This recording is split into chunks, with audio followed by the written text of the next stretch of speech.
नमस्ते साथियों, सामाजिक विज्ञान के पहले शैक्षिक संवाद के सत्र में आप सभी का स्वागत है। कैसे हैं आप लोग? नमस्ते मैडम, हम लोग ठीक हैं।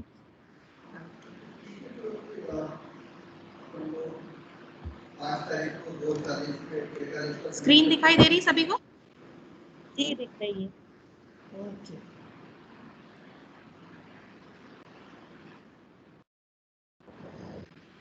तो सबसे पहले जो हम बात करेंगे वो ये कि इस साल से सामाजिक विज्ञान की जो कक्षा 6 में है वो एनसीईआरटी की पाठ्य पुस्तकें लागू हो गई हैं। तो पहले आप सभी जानते हैं कि एक किताब चलती थी, ठीक है। अभी ये तीन भागों में हो गई है। तो भूगोल की सामग्री जो है वो पृथ्वी हमारा आवास करके नाम की पुस्तक में है, जबकि जो है नागरिक शास्त्र जिसको कहते थे अब उसको हम सामाजिक और राजनीतिक जीवन कह रहे हैं, और ये रिफ्लेक्टिव नागरिक बनाने की ओर इसके कदम है। तो इसमें इस तरह की चीज़ों को रखा गया है जिससे कि आप ज़्यादा चिंतन करें, सोच कर सकें। उस तरह की सामग्री वही है, उसको जो है नए तरीके से उसमें डाला गया है। तीसरी किताब है हमारे अतीत, जिसमें कि इतिहास से संबंधित सामग्री रखी गई है। तो ये 3 किताबें हैं। तो आपने ये देखी है सभी ने? जी हाँ, देखती हूँ। आपने ये तीनों किताबें देखी है? जी मैडम, देखी है। कोई साथी बताएगा इनमें आपको क्या अंतर नजर आ रहा है पहले की किताब की तुलना में? अब कोई भी साथी अपनी बात रख सकता है।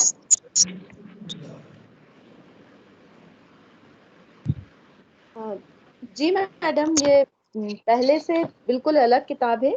जैसे मैंने इसका फर्स्ट पार्ट हमारे अतीत किताब ली है, जो इसका तो इसमें जो स्टार्टिंग है वो एक मेन बात ये है कि एक बच्चे के थ्रू इसमें कहा स्टार्ट किया गया है पार्ट को। ओके। और दूसरी चीज इसमें यह है कि जो रिसोर्सेज हैं वो दिए गए हैं हर जानकारी के अलग से, और कुछ अतिरिक्त जानकारी का एक कॉलम अलग है हर लेसन में। कुछ महत्वपूर्ण तिथियां लेसन में आखिर में रखी गई हैं, जिसमें इस लेसन से रिलेटेड जो भी है सन और डेट दी गई हैं। और एक कॉलम इसमें उपयोगी शब्द करके है, जिससे हमें जो इस लेसन में इंपॉर्टेंट वर्ड्स आए हैं जो अभी तक बच्चों के लिए नए हो सकते हैं या मुश्किल हो सकते हैं, उनको एक बॉक्स में रखा गया है। बिल्कुल। और काफी कुछ समझाने के लिए बिल्कुल नया है। मेन इसमें जो स्टार्टिंग है वो बच्चों के थ्रू की गई है। हर लेसन को एक बच्चे के नाम के साथ और उसकी तस्वीर के साथ शुरू किया गया है, पिक्चर के साथ। बिल्कुल। और कोई साथी जिसने किताबों के साथ काम शुरू कर दिया है बता सकते हैं? तो एक तो ये तीनों किताबें सभी को मिल गई है? जी। ओके। तो जैसा कि इफ़त मैम अभी अपनी बात रख रही थी कि इन किताबों की अप्रोच में एक अलग तरीके का अंतर नजर आ रहा है। आप सभी जानते हैं कि जो राष्ट्रीय पाठ्यचर्या की रूपरेखा 2005 है, उसमें जिस तरह से पढ़ाने के तरीके पे बातचीत की गई है, उस सब का समावेश इन किताबों में आपको स्पष्ट रूप से देखने के लिए मिलेगा। तो ये जो किताबें हैं वो बाल केंद्रित हैं।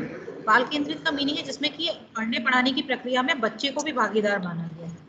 यानी कि ऐसा नहीं है कि सिर्फ एक ही तरफ से जो है ज्ञान को देने का काम हो रहा हो। ये इसमें जो है बच्चे भी जो है अपने सीखने सिखाने की प्रक्रिया में इक्वली पार्टिसिपेट कर रहे होंगे। तो उस तरह की अवसरों को इसमें देने की कोशिश की गई है। जैसे इफ़त मैम बता रही थी कि कई तरीके के आइकॉन दिए गए हैं। जैसे कि इतिहास की किताब को आप देखें तो स्टार्टिंग में एक कैरेक्टर दिया कि किसी बच्चे के की बात से उसको शुरू किया गया, जिससे कि बच्चे आपको कनेक्ट कर पाएँ कि किताबें जो हैं उनसे उनके जुड़ाव उनसे ही जुड़ी हुई हैं। ठीक है। इसी तरह जैसे आओ करके सीखे करके इसमें चीज़ें दी हुई हैं, जिसमें कि बच्चे को ये अपॉर्चुनिटी दी है कि कुछ जो चीज़ें किसी भी अवधारणा की समझ बनाना है तो उसे कर कर सीखें।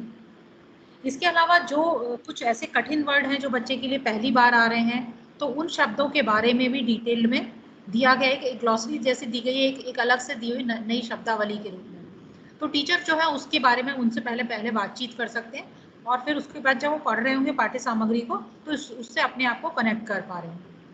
इसी तरह एक और चीज़ है जिसमें कि कुछ रोचक तथ्य दिए हुए हैं, जिसमें कि बच्चे को जो इंटरेस्टिंग फीचर्स हैं उस पार्ट के उनको रखा गया है।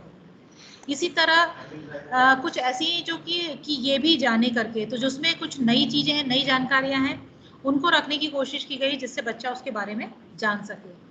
इसके अलावा आओ खेले करके भी हैं। जैसा कि हम सभी जानते हैं कि खेल भी जो है सीखने सिखाने की प्रक्रिया में एक महत्वपूर्ण स्थान रखते हैं, और यदि रोचकता के साथ सीखने सिखाने की प्रक्रिया करना है तो खेलों को भी हमें उसमें स्थान देना चाहिए। तो जो पाठ के कंटेंट के आधार पर कुछ खेल गतिविधियां जिस तरह से हो सकती हैं, उसके खेल खेल में जिस तरह से बच्चा सीख सकता, उनको भी रखा है, और आओ खेले करके उसमें भी एक कॉलम रखा गया है।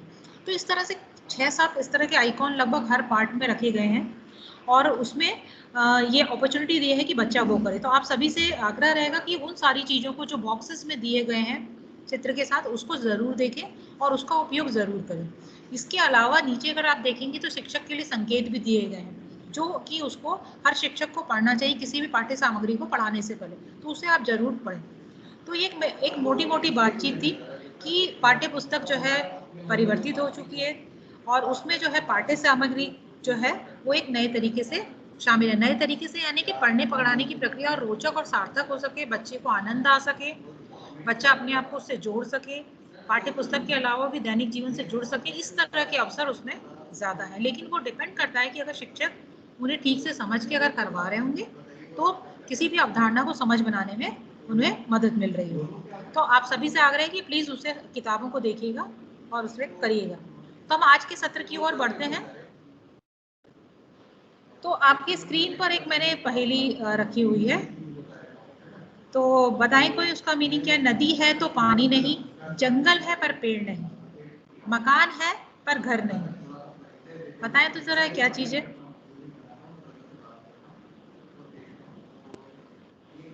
मेरी आवाज आ रही है ना सबको क्लियर? जी मैडम मैप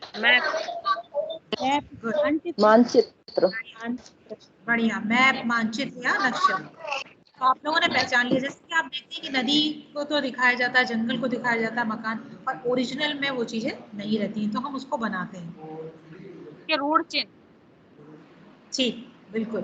तो अभी इस सत्र के उद्देश्य क्या है, तो हमारे आज के जो चर्चा का विषय है वो है कि कैसे समझे मानचित्र। ठीक है, तो इस सत्र में हम क्या क्या चीजों पर बातचीत कर रहे होंगे, आइए उसे देख लेते हैं। जैसा कि आप स्क्रीन पे देख रहे हैं कि सबसे पहले तो ये कि मानचित्र कौशल की जरूरत क्यों पड़ती है, हम उस पर अपनी समझ को और पुख्ता कर रहे होंगे और बढ़ा रहे होंगे, पहली बात ये है। दूसरी बात है कि बच्चों के संदर्भ में मानचित्र संबंधी चुनौतियों को समझना, कि बच्चे जब मानचित्र पर काम करते हैं तो उन्हें किस किस तरह की दिक्कतें आती हैं। इसके बाद फिर हम मानचित्र को समझने के लिए जो मुख्य आयाम है, यानी कि मुख्य फैक्टर्स हैं जिनको की जरूरी होता है किसी भी मानचित्र को पढ़ने के लिए या बनाते समय ध्यान रखने की, उन पर बातचीत कर रहे होंगे। फिर उसके बाद हम ग्लोब और मानचित्र में क्या मोटा अंतर है उसको समझ रहे हैं, और लास्ट में हम एक कोशिश कर रहे होंगे कि हम मैप को रीड करें, किसी भी मानचित्र को पढ़ने की कोशिश करें और एक मानचित्र को बनाने की का प्रयास कर सकें। तो ये कुछ पॉइंट हैं जो इस बिंदु को जो 1 घंटे में हम समेटने की कोशिश करेंगे। ठीक है, तो मेरा पहला सवाल है सत्र को करने से पहले कि आप मानचित्र किसे कहते हैं? कोई भी साथी बता सकता है कि मानचित्र पृथ्वी की सतह या इसके भाग को पैमाने के माध्यम से। बिल्कुल, आगे आपने जो समझा है उसे अपने शब्दों में बोलिए। आप जिस मानचित्र के बारे में जान रहे हैं, समझ रहे हैं, उसे अपने शब्दों में बोल सकते हैं कि मानचित्र आप किसको कहते हैं या नक्शा आप किसको कहते हैं।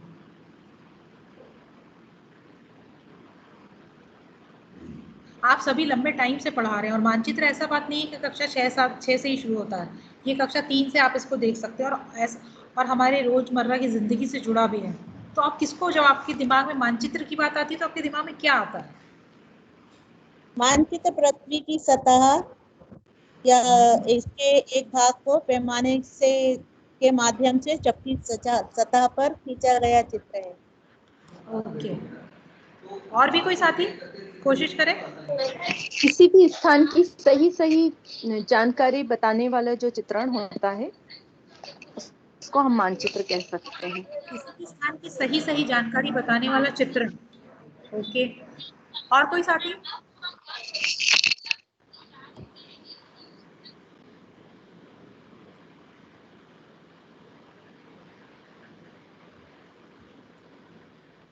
ये देखते हैं, जैसा हमारे कुछ साथियों ने बताया भी कि मानचित्र क्या है, तो उसको एक बार से देखते हैं कि पृथ्वी की सतह या उसके किसी एक भाग को जब समतल सतह या कागज पर हम छोटे पैमाने की सहायता से उसको बनाते हैं तो वो मानचित्रण कहलाता है।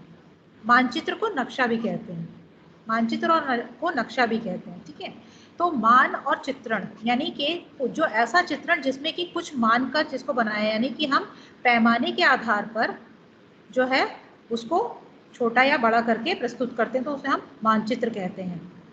तो ये क्लियर है सभी को?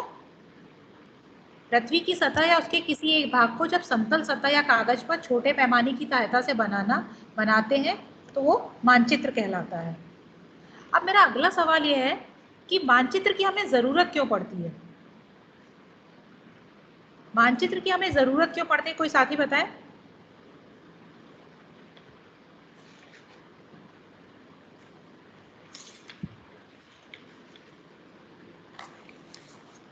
देश, राज्यों, जिलों की जानकारी प्राप्त करने के लिए जगहों की। अच्छा,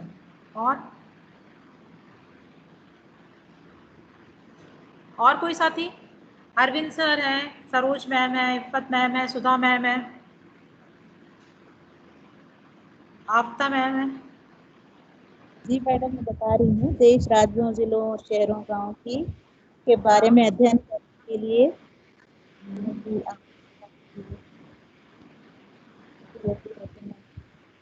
ठीक है। मानचित्र हाँ अरविंद सर कुछ कह रहे हैं आप? वर्षा का और कई चीजों का उसमें दिखा सकते हैं चित्रण करके। हेलो, आवाज नहीं आ रही साधना जी मुझे। आपकी आवाज आ रही है, हमें आपकी आवाज आ रही है, आप बोलिए। मेरा सवाल है कि नक्शे की जरूरत क्यों पड़ती है? मेरी आवाज आपको नहीं आ रही है क्या?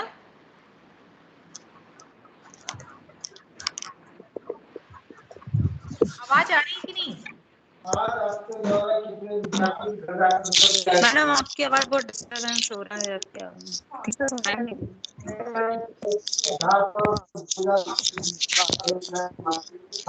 अच्छा, अभी आ रही है आवाज क्लियर? मैम जो सर बोल रहे हैं उनकी कट रही है आवाज। हाँ, तो मुझे भी क्लियर नहीं आ रही। मुझे लगा किसी ने अनम्यूट कर दिया, तो अपनी म्यूट कर दे अपने, उसका जो पास की जो बैकग्राउंड साउंड है वो आ रहा है, ठीक है। तो देखिए कुछ साथियों ने बताया, आप कुछ हमें और बातचीत इसको आगे बढ़ाते हैं कि नक्शे की जरूरत हमें क्यों पड़ती है। तो किसी भी अवधारणा को यदि हमें समझना है तो नक्शा अगर हमारे सामने है तो उसकी दृश्य साक्षरता यानी कि विजुअल लिटरेसी के माध्यम से उस अवधारणा यानी कि अगर किसी चित्र के साथ उसे समझने में मदद करते हैं। अगर मैं ये कहूँ कि जैसे किसी चीज का नाम लूं और उसका चित्र बन जाए, अगर मैं कहूँ पेड़, तो आपके आंखों के सामने पेड़ का चित्र बन रहा होगा ना, तो ठीक इसी तरह तो हमें पेड़ के बारे में समझने में आसानी होती है। अगर मैं तो नक्शा जो होता है वो हमने जो अभी बातचीत की कि नक्शे जो होते हैं वो किसी स्थान का चित्रण होते हैं, यानी जमीन का चित्रण होते हैं।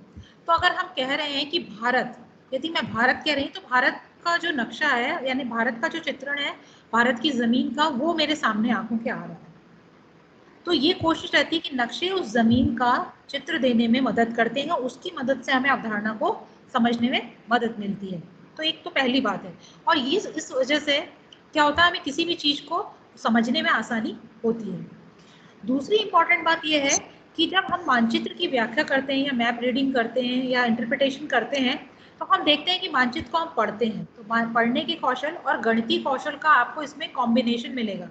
यानी कि आप जो नक्शा बनाया जाता है उसमें कुछ कई गणितीय कौशल भी शामिल होते हैं, विशेषकर दूरी मापना, क्षेत्रफल, किसी जो मानचित्र को छोटा या बड़ा करना, तो इसमें कई गणितीय कौशल भी शामिल होते हैं। तो पढ़ने का कौशल और गणितीय कौशल को आप एक रूप में शामिल हुए देखते हैं। तो ये बेसिक कॉम्पिटेंसीज हैं जिसको कि हर बच्चे के लिए इम्पोर्टेंट है। इसीलिए मानचित्र के द्वारा यदि बातचीत करते हैं तो एक और चीज आपको मिल जाती है कि पढ़ने का कौशल, गणितीय कौशल के साथ साथ आपको उसके साथ दृश्य साक्षरता भी आपको मिलती है, जिससे कि किसी अवधारणा को समझने में मदद मिलती है। इसीलिए नक्शा एक इम्पॉर्टेंट टूल के रूप में काम करता है क्लासरूम टीचिंग में। इसलिए हम जो है नक्शे के कौशल को समझने की बातचीत कर रहे हैं। तीसरी बात यह है कि जो नक्शा है वो किसी भी अवधारणा को वैज्ञानिक ढंग से समझने की समझ बनाने में भी मदद करता है, क्योंकि उसमें जिस चीज की या जिस जगह की बात कर रहे हैं आप, तो वो आपको क्लियरली दिखाई देता है। अगर आप कह रहे हैं कि जो है ये महाद्वीप है या फला देश है, तो आप उसमें देख सकते हैं। तो ऐसा नहीं है कि आपने सिर्फ खाली मैटर पे मैटर लिखा हुआ है लेकिन आप उसको विजुअलाइज नहीं कर सकते हैं, लेकिन इसके माध्यम से आप कर सकते हैं। इसके अलावा इसमें जो अक्षांश देशांतर यूज होते हैं उसके माध्यम से आप जो है एप्रोप्रिएट जगह पर, यानी कि अक्षांश और देशांतर की मदद से आप किसी भी जगह की लोकेशन को धरती में पता कर सकते हैं। तो ये एक तरह से बिल्कुल साइंटिफिक जो है तरीका भी है। तो आप वैज्ञानिक ढंग से समझने में, आपको किसी स्थान को समझने में बहुत मदद मिलती है इसके माध्यम से। इसके अलावा अगर आप किसी अनजाने स्थान पे हैं, अगर आपको जगह नहीं मालूम या आपको आगे कहाँ जाना है या आपको घर का रास्ता कैसे ढूंढना है या किसी प्लेस का, तो आपको एक गाइड के रूप में काम करते हैं। तो आपको ये उस जगह को समझाने, उस जगह तक पहुंचने में बहुत ज़्यादा मदद करते हैं। इसके अलावा किसी स्थान के डिस्टेंस को समझने में या उसका अनुमान लगाने में कि वो यहाँ से कितनी दूर होगा, ये सब इस तरह के कौशल में भी जो है नक्शे की बहुत ज़रूरत होती है। इस प्रकार नक्शा जो है एक छोटे से स्थान से लेकर पूरी दुनिया के जानकारी देने को हमें बहुत, इससे हमें मदद मिलती है। कई बार आप देखेंगे कि कई पाठ्य सामग्री को आप 5 से 6 पेजों में पढ़ते हैं, उसको समझने में जितना समय लगता है उसके बजाय आप एक छोटा नक्शा देख लेते हैं, तो आप उसके माध्यम से उस चीज़ को आसानी से समझ सकते हैं और उस स्थान के संदर्भ में समझ सकते हैं। तो इस तरह से ये नक्शा इस तरह के कई कौशलों को समझने में हमें मदद करता है और जो हमारे रोजमर्रा की जिंदगी से जुड़ा हुआ है। आप देखते हैं कि न्यूज़पेपर में, टीवी के किसी न्यूज़ में आपको अक्सर जो है मानचित्रों का उपयोग होते हुए दिखाई देगा। जैसे कि अगर मैं कहूँ कि हमारे यहाँ भी जैसे कि कोविड-19 कैसे फैला, तो अगर आप ये देखें कि कोविड-19 कहाँ से शुरू हुआ था, सबसे पहले दिसंबर में हमें कहाँ से खबर आई थी, कोई साथी बताए? चाइना से। चाइना से। चाइना में किस स्थान से आई थी? चीन के वुहान से। शहर, चीन के वुहान शहर से। ठीक है। तो अब जैसे अगर आपने कहा कि वुहान, चीन, मतलब कि चीन है कहाँ, अगर हम यहाँ पर रह रहे हैं तो चीन कहाँ है, उसको कैसे समझें? तो अगर चीन में पहले तो चीन को देखना, चीन में वुहान शहर को देखना, इसके बाद कि फिर वो वुहान से कैसे कैसे दूसरे देशों में फैला और उससे फैलते फैलते जो है हमारे भी देश में आया। अगर हम देखें कि दिसंबर जनवरी तक इसकी बात चल रही थी, तब तक भारत देश में ये नहीं था। उसके बाद आप देखते हैं कि मार्च तक ये जो है इसकी खबरें आनी शुरू होती हैं। तो सबसे पहला पेशेंट कब आया था भारत में, कौन से मंथ में, कोई बता सकता है साथी? 25 मार्च को आया था मैडम, केरल। हाँ, तो मार्च से पहले भारत में ये नहीं आया था। उसके बाद फिर मार्च के बाद अप्रैल देखें और आज की स्थिति में देखें और पिछले 3 महीने 4 महीने में कि अगर आप देखें कि कोविड-19 का ग्राफ किस तरह से बढ़ा है, तो इसका पूरी दुनिया में एक स्थान से किस तरह से इसका विस्तार हुआ, उसको अगर आप समझना है तो अगर एक नक्शे से आप बहुत सारी इंफॉर्मेशन एक साथ समझ सकते हैं। इतनी जानकारी को पढ़ेंगे उसके बजाय अगर आप नक्शे से प्रेजेंट करते हैं तो आपको समझने में मदद हो सकती है। तो कहने का मतलब था किसी अवधारणा को समझने में, किसी चीज़ पे बातचीत करने में हमें नक्शा बहुत मदद करता है। तो अब हम चलते हैं कि किसी भी नक्शे को यदि हमें समझना है तो कोई साथी बताए मुझे कि क्या क्या चीज़ों को समझने की ज़रूरत पड़ेगी। अगला सवाल ये है, नक्शा समझना है तो हमें क्या चीज़ों को जानना जरूरी होगा?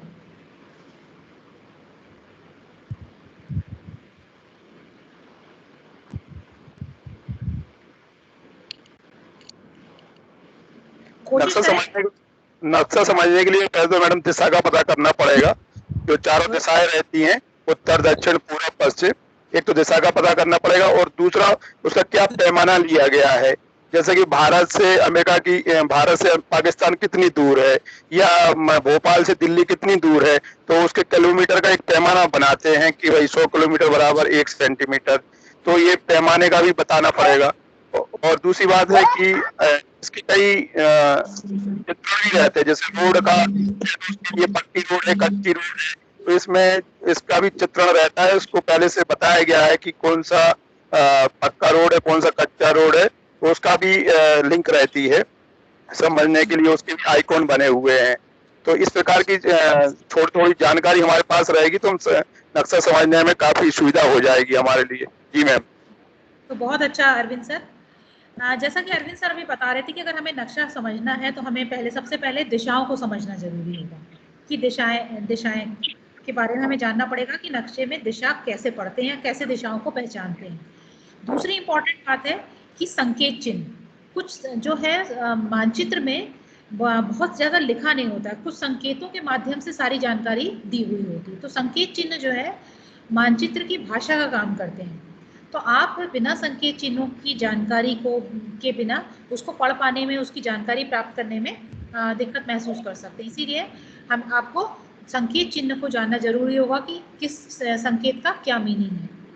तीसरी और इम्पॉर्टेंट बात होती है कि पैमाना, कि पैमाना यदि नहीं होगा तो कोई चित्र, जैसे कि चित्र अगर आप देखते हैं कि धरातल का भी चित्र बन सकता है, लेकिन वो चित्र मानचित्र तभी बनता है जब उसमें पैमाने का उपयोग होता है। तो पैमाने की मदद से आप किसी भी स्थान की जो है को नाप कर उसको जो है छोटा या बड़ा करके पैमाने के आधार पर प्रस्तुत कर सकते हैं। तो पैमाना हर मानचित्र में पैमाने भी होता है। तो आप हमेशा देखेंगे किसी मानचित्र को, यदि आपके आसपास भी यदि कोई मानचित्र लगा है तो आप देख भी सकते हैं कि उसमें एक सबसे पहले जो है दिशा के लिए एक निशान बना होगा, और दिशा के लिए जो निशान बना होता है वो एक तीर का निशान बना होता है, ठीक है, और उसके ऊपर एन या ऊ लिखा होता है, जिससे कि आप जो है उत्तर दिशा का पता कर पाते हैं। तो मानचित्र के माध्यम से आप उत्तर दिशा का पता कर पाते हैं और उत्तर दिशा के आधार पर आप दूसरी दिशाओं को पता कर सकते हैं, ठीक है। इसी तरह संकेत चिन्ह के लिए सूची दी होती है जिसके माध्यम से आप मानचित्र के में जो जानकारी दी है उसको पहचान सकते हैं। इसके अलावा पैमाना दिया होता है जिसके आधार पर आप जान सकते हैं आप कि कितनी जो है मानचित्र में कितनी दूरी धरातल की वास्तविक कितनी दूरी को दर्शा रही है। तो ये 3-4 चीजें आपको इसमें जानना जरूरी होता है। और जो शीर्षक लिखा होता है वो ये बताता है, चौथी चीज है शीर्षक, जो ये बताता है कि वो धरातल का मानचित्र किस जगह का है। तो इसीलिए इसी तरह शीर्षक, दिशा, संकेत चिन्ह और पैमाना, ये 4 बातें जानना जरूरी है, तभी हम मानचित्र को समझ सकते हैं। तो हम आगे चलते हैं। यहाँ तक किसी का कोई सवाल है तो पूछ सकते हैं।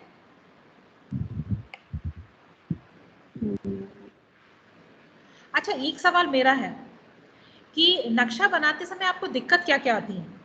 जब बच्चों को आप नक्शा सिखाते हैं तो किस तरह की दिक्कतें फेस करते हैं?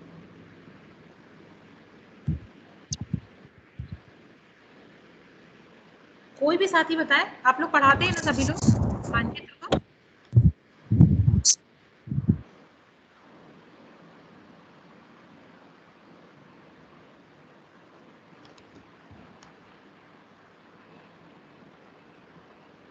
कोई भी साथी अपनी बात रख सकते हैं। आमिर, आप कुछ बात रखेंगे इस पे?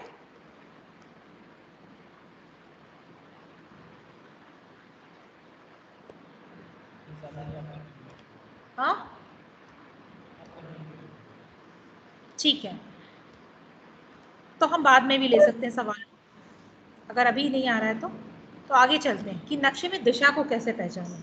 तो अगर मैं अपने आधार पे स्कूल में जो काम का थोड़ा बहुत जो अनुभव रहा है उसके आधार पे मैंने अक्सर देखा है कि शिक्षक भी जो बातचीत करते हैं या बच्चे भी जो हैं वो दिशाओं को पहचानने में अक्सर कई बार उन्हें दिक्कत होती है। जैसे कि सामान्य तरह जो है आप दिशा को कैसे पहचान करवाते हैं, बच्चे को कैसे दिशा पढ़ाते हैं? मेरी आवाज आ रही है कि नहीं, पहले तो ये बताएं। मैडम, जो राइट हैंड होता है वो पूर्व दिशा और लेफ्ट पश्चिम। अच्छा, मतलब तो जहाँ को टांगेंगे तो अपन बच्चे हाँ, को यही बताते हैं कि जो पूर्व दिशा होती है वो राइट साइड आएगी और लेफ्ट साइड आएगी आपकी पश्चिम दिशा, ठीक है। हाँ। तो इन्होंने जैसे अभी सिल्विया मैम कह रही हैं कि जब वो मानचित्र में दिशा पढ़ाती हैं तो ये बताती हैं कि नक्शे में ऊपर की तरफ उत्तर दिशा है तो सीधे हाथ की तरफ या राइट साइड में या जिसको आप दायां बोलते हैं उस तरफ पूरब होता है, और जिसको आप उल्टा बाया या फिर आप लेफ्ट हैंड कहते हैं उस तरफ पश्चिम होता है। फिर आगे थर्ड क्लास में पर्यावरण में भी दिया बच्चों को, बताया अच्छा। है एक बच्चे को खड़ा करके, उस पे भी बच्चे मतलब समझ जाते इस चीज को। ओके, तो देखिए जो आप पर्यावरण का जो बात का आप जो जिक्र कर रहे हैं कि पर्यावरण अध्ययन में दायां बायां करके एक पार्ट है जिसमें कि इस बात पे अभ्यास है कि दायां किसको कहेंगे और बायां किसको कहेंगे। तो अगर मैं इसमें सिल्विया मैम के अलावा किसी और साथी से पूछूं कि इसमें दायां साइड कौन सा है, जैसे कि ये अगर आपको दिखा रही जहां मेरा कर्सर है, इसमें दायां कौन सा है, ये वाला है या ये वाला है? इस समय जहां मेरा कर्सर है वो कौन सा साइड है? ये दायां है। दायां है कि बायां? बायां। बायां। बायां। बायां।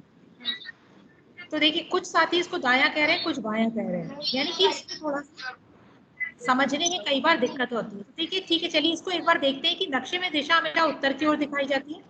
अगर हम ये धरती को देखें कि हमारी धरती है, इस गोल है, इसके ठीक से बीच से एक रेखा गुजरती है जिसको क्या बोलते हैं? भूमध्य रेखा। ठीक है, जो इसको दो हिस्सों में बांटती है, आधा भाग उत्तर भूमध्य रेखा हाँ भूमध्य रेखा या विषुवत रेखा। हाँ विषुवत रेखा, 0 डिग्री रेखा भूमध्य रेखा या विषुवत रेखा कहते हैं इसको, या इंग्लिश में इक्वेटर कहते हैं। तो अगर आप इसके ऊपर का हिस्सा देखेंगे तो इसको उत्तरी गोलार्ध कहते हैं, इसके नीचे का हिस्सा दक्षिणी गोलार्ध कहलाता है। ठीक है, और दिशा जो है उत्तर उत्तर, ये उत्तर दिशा, ये यहाँ से उत्तर दिशा, ये उत्तरी ध्रुव की ध्रुव है और ये दक्षिणी ध्रुव है। इसी तरह अगर आप ये दूसरा वाला चित्र देखें जिसमें कि एक सीधी रेखा और नीचे यहाँ से यहाँ तक जा रही है, ठीक है, जैसे अर्ध वृत्ताकार रेखा है एक्चुअली ये, तो ये भी धरती को दो हिस्सों में बांटती है। ये कौन सी रेखा है? ग्रीनविच। हाँ ठीक, ग्रीनविच या जीरो मध्याह्न रेखा, जो कि धरती को दो गोलार्धों में फिर से बांटती है, एक पूर्वी गोलार्ध और एक पश्चिमी गोलार्ध। तो जैसा सिल्विया कह रही थी कि दाएं हाथ की तरफ पूर्वी गोलार्ध है और बाएं हाथ की ओर पश्चिमी गोलार्ध है। पश्चिमी। ठीक है, आवाज बहुत स्लो आ रही है। मेरी आवाज स्लो आ रही है? ओके हाँ ठीक, बहुत स्लो आ रही है। ठीक, अभी कुछ ठीक हुआ? आज मैडम बहुत डिस्टर्ब हो रहा है आवाज। अच्छा, तो किसी ने अनम्यूट किया तो वो म्यूट कर ले, बाकी सारे लोग जब बोलना हो तभी ऑन करें, क्योंकि साइड में अगर बैकग्राउंड साउंड आ रहा होगा तो दिक्कत आ रही होगी। ठीक है, और शायद यहाँ पर भी एक फैन चल रहा है, उसको भी बंद कर देते हैं।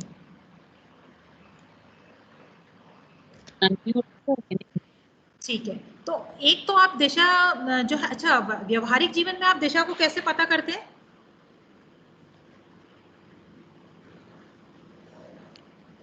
मैडम हाँ बोलिए। सूर्य की तरफ देखते हैं तो पूर्व दिशा की तरफ मुंह खड़ा करके खड़े हो जाए तो पूर्व दिशा हो जाती है, और पीछे की तरफ पश्चिम हो जाता है, और बायां हाथ उठा दो तो उत्तर हो जाता है, और दायां उठा दो तो दक्षिण हो जाता है।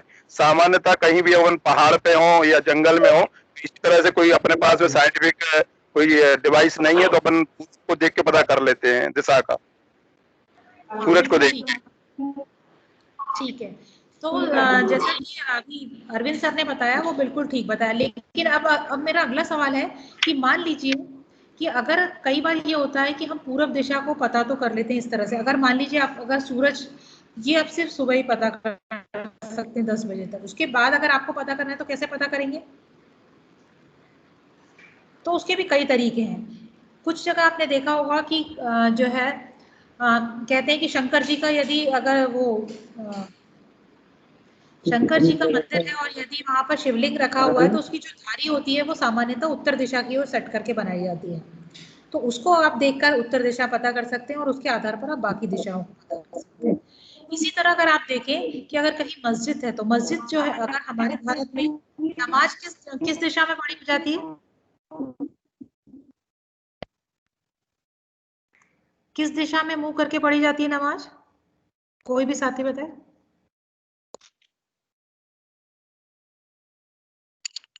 पश्चिम दिशा में मैडम।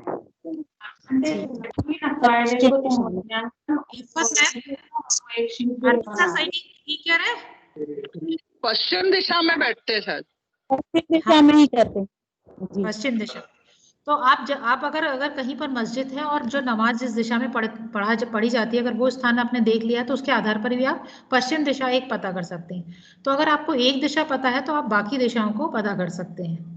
ठीक है, तो ये तो कुछ चीजें हैं कि लोकल, जिनके आधार पर यदि सूर्य नहीं है तो उसके आधार पर भी आप उन चीजों को पता कर सकते हैं। और जहां पर ये भी चीज नहीं है या रात का समय है तो आप कैसे पता करेंगे? रात के समय आप ध्रुव तारे की मदद से पता कर सकते हैं। ठीक है, सप्तऋषि तारा मंडल को देख के आप ध्रुव तारा को पता कर सकते हैं और उसके माध्यम से। और इसके अलावा अगर ये सब चीजें कोई भी अगर आपका काम नहीं कर रही है तो सब उससे भी एक आसान चीज है कि ये जो मैग्नेटिक कंपास है उसकी मदद से, या सिंपल कंपास जो होता है उसकी मदद से आप दिशा को पता कर सकते हैं। आप जैसे देख रहे हैं इस चित्र में ये कंपास लगा हुआ है, इसमें जो सुई है एक लाल रंग का निशान लगा है और एक तरफ दूसरा ब्लैक कलर का। तो जो ये रेड वाला दिख रहा है आपको लाल रंग, वो जो है उत्तर दिशा को। तो जब भी आप इसको लेकर जमीन पे रखेंगे तो इसको तब तक घुमाएं जब तक कि ये शांत नहीं हो जाती इसकी सुई, और जहां रुकती है उसका मतलब है वो उत्तर दिशा है, और उसके माध्यम से आप अन्य दिशाओं को पता कर सकते हैं। तो सबसे पहले दिशा इस तरह से आप अलग अलग तरीकों से निकाल सकते हैं। और नक्शे में हमेशा देखेंगे कि आप तीर के निशान से जो है दिशा को दर्शाया जाता है। तो दिशा से संबंधित किसी का कोई सवाल? नहीं तो आगे चलते हैं, आगे चलूं मैं?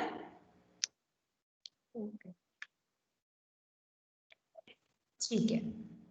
दूसरी इंपॉर्टेंट चीज थी कि संकेत चिन्ह या ऋण चिन्ह।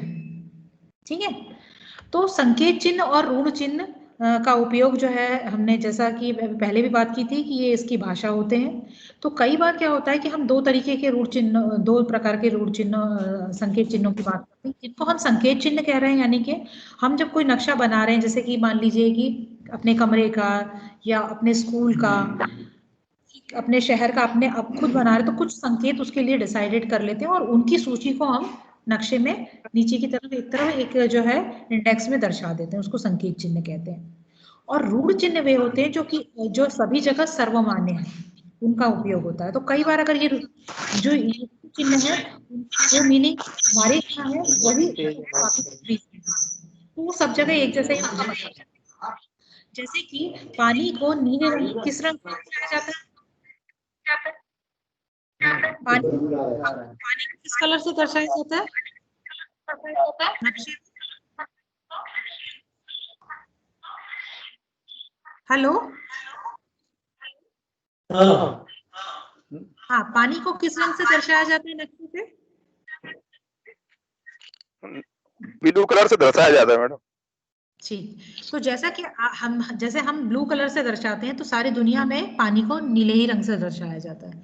तो कुछ चिन्ह ऐसे मान्य हैं, सर्वमान्य हैं, जिनको कि सभी जगह अपनाया जाता है, उनको हम रूढ़ चिन्ह बोलते हैं। ठीक है, जैसे कि आप यहाँ देख रहे हैं कि रेलवे लाइन के कुछ इस तरह के सिंबल बने हुए हैं कि ये बड़ी लाइन है, ये मीटर लाइन है, ये रेलवे स्टेशन है। तो ये इस तरह से ही बाकी कहीं का भी नक्शा होगा तो वहां पे रेलवे लाइन से संबंधित सिंबल इसी तरह के होंगे। अब यहाँ आप देखिए सड़कें जैसे दर्शाई हैं, तो इसी तरह से ये पक्की सड़क है, कच्ची सड़क है। अंतरराष्ट्रीय सीमा रेखा एक सीधी रेखा, फिर डॉट, फिर सीधी रेखा, फिर डॉट। तो इसी तरह से अंतरराष्ट्रीय सीमा रेखा सभी देशों में दर्शाई जाती है। इसी तरह देखिए राज्य की लाइन और जिले की लाइन, या नदी को किस तरह से दर्शाया गया, ये कुआं है, ये तालाब बना हुआ, ये नहर है, ये पुल बना है। तो ये इसी तरह का के मार्किंग उसमें रहेगी। इसी तरह जैसे देखिए ये जो है धार्मिक स्थल के निशान है, जैसे ये मंदिर है, ये गिरजाघर है, ये मस्जिद है, ये छतरी है। पोस्ट ऑफिस के लिए पीओ, पीटीओ, इस तरह से ये दिए हुए हैं सिंबल। या ये जो है इस तरह के निशान अगर नक्शे में बने होते हैं तो किसी बस्ती को दर्शा रहे होते हैं, और इस तरह के जो होते हैं वो किसी कब्रिस्तान को दर्शा रहे होते हैं। ये आपने अभी देखा कोविड-19 के उसमें कई बार जो मैप दिखा रहे थे तो उसमें इस तरह से सिंबल दिखा रहे थे, ये पेड़ है और ये घास वाले स्थल है। तो इस तरह से ये कुछ जो निशान है वो सभी जगह सर्वमान्य है। तो इनको कई बार अगर आप इंडेक्स में नहीं भी दर्शाते हैं तो कोई दिक्कत नहीं है, क्योंकि ये सभी जगह एक जैसे। आप किसी भी, अगर आपको मान लीजिए आपको फ्रांस का नक्शा देखना है, तो अगर आपको फ्रेंच लैंग्वेज नहीं आती है और आपने नहीं पढ़ पा, लेकिन ये सिंबल देखकर आप उसको पढ़ और समझ पा रहे होंगे। तो नक्शे में ये जो है भाषा का काम करते हैं। ठीक है,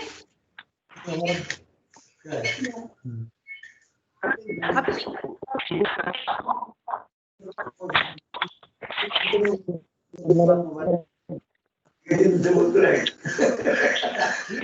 साथियों ने अपना जो वीडियो ऑन कर रखा है तो प्लीज उसको अभी कर दीजिए। करते सर ये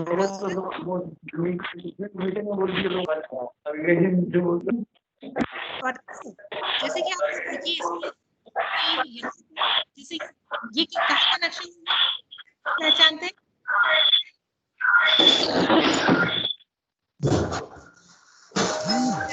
दिया हुआ है स्क्रीन पे जो दिख रहा है। मेरी आवाज आ रही है आप लोगों तक कि नहीं? तो जैसे आप ये देख रहे हैं कि भारत का नक्शा आप देख रहे हैं कि इसके अलग अलग साइज में दिया हुआ है, तो ऐसा क्यों हो रहा होगा? कोई बताएगा कोई साथी?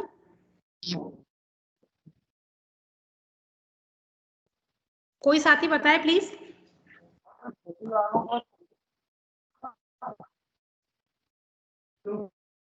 पढ़ते सर आप अपना वीडियो ऑफ कर लीजिए प्लीज।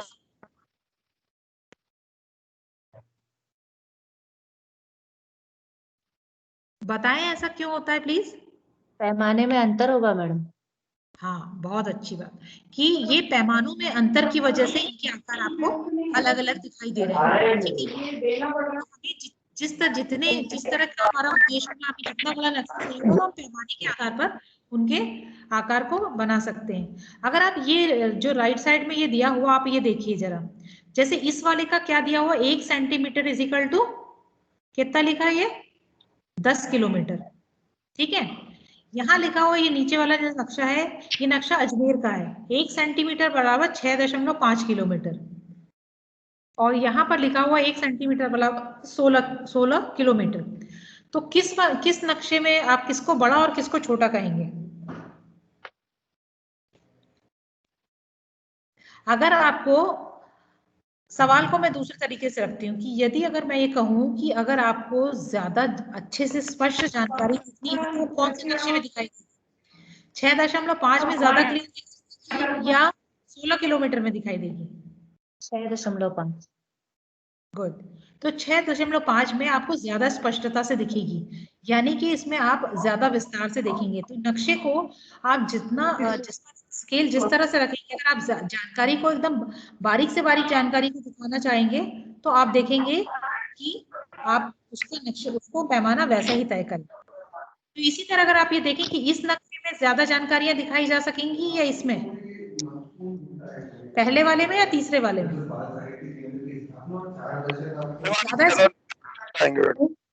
किसमें? पहले नक्शे में जो पैमाना रहेगा ना मैडम वो बड़ा रहेगा तो उसको आसानी से देख पाएंगे। जैसे किसी बस्ती को दिखाना है और 1 सेंटीमीटर में अपन मतलब कि उसको 100 मीटर दिखाएंगे तो 4 मकानों को अपन बता सकते हैं, और अगर वो 400 मीटर कर देंगे तो पैमाना अगर बड़ा कर देंगे तो फिर बता नहीं पाएंगे चीजें। अच्छा, ये भोपाल दर्शाना है तो आपको भोपाल दर्शाना कोई कुछ कह रहा है प्लीज?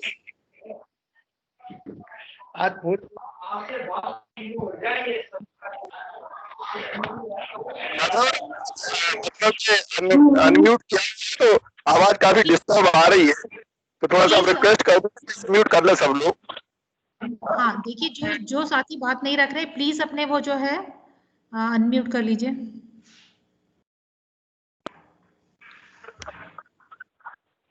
तो अच्छा, मेरा सवाल ये था कि जो है आपको अगर एक छोटा सा गांव दर्शाना है तो आप जैसे मान लीजिए अगर मैं कहूँ बैरसिया दर्शाना है, गांव तो नहीं, अगर मतलब एक बड़ा जो है कस्बा कि बैरसिया दर्शाना है तो वो 1 नंबर में दर्शाया ना आसान होगा या 3 नंबर में? 3 नंबर वाले नक्शे में दर्शाना आसान होगा या 1 में? 1 नंबर वाले नक्शे में। ठीक है, तो ये डिपेंड करता है कि हमें कितनी बारीक जानकारी चाहिए। अगर हमें ज्यादा बारीकी से जानकारी चाहिए होगी तो हमें नक्शे का आकार बड़ा रखना पड़ेगा। ठीक है, बड़ा करना पड़ेगा। ठीक। तो अच्छा, अभी यहाँ पर एक ये बताइए कि दिए गए भारत के मानचित्र को पैमाने के आधार पर छोटे से बड़े क्रम में नंबर दीजिए। आपके हिसाब से क्या नंबर होना चाहिए छोटे से बड़े क्रम में? कोई भी एक साथी बताए। तीसरे नंबर का पहले नंबर पे आना चाहिए, उसके बाद दूसरे नंबर का जो है सेकंड नंबर पे ही रहेगा, चौथे नंबर का जो है वो 3rd नंबर पे आएगा, और चौथे नंबर पे जो है वो 4th नंबर पे आएगा। ये सबसे 1 नंबर पे जो है वो 4th नंबर पे आएगा। ठीक है, कोई और साथी भी ट्राई करे, इसमें एक थोड़ा सा दिक्कत हुई है, कोई दूसरा साथी और भी करे। काफी अच्छा प्रयास था सुधा मैम का, बहुत बढ़िया। थोड़ा सा और ध्यान से देखें, दूसरे और चौथे को जरा ध्यान से देखें। दूसरे और चौथे को, चौथा बड़ा है, पीछे 1 नंबर सब जो 3rd नंबर पे 4th नंबर पे आएगा। ओके, तो आपके अनुसार क्रम क्या होगा, फिर से बोले, मैं उसके हिसाब से रखती हूँ, कर्सर रखती हूँ, बाकी लोग देखेंगे। 3 4 2 1 रहेगा मैडम। 3 4 2 1 जी, यही क्रम तो सुधा मैम ने भी बताया था। उन्होंने 3 2 4 1 बताया था। अच्छा, 3 2 4 1 बताया था, ओके। और होना चाहिए 3 2 4 1। ये बड़ा दिख रहा है आपको 2 या मुझे 4th नंबर का बड़ा दिख रहा है, बराबर मतलब सबसे फर्स्ट नंबर पे बड़े करें तो सबसे बड़ा जो है 1 नंबर का है। देखिए, इन दोनों में तो कोई दिक्कत ही नहीं, एकदम क्लियर है। हाँ यही, ठीक है, थोड़ा ध्यान से देखें, और साथी भी कोशिश करें। चौथे नंबर का 2nd नंबर पे आएगा।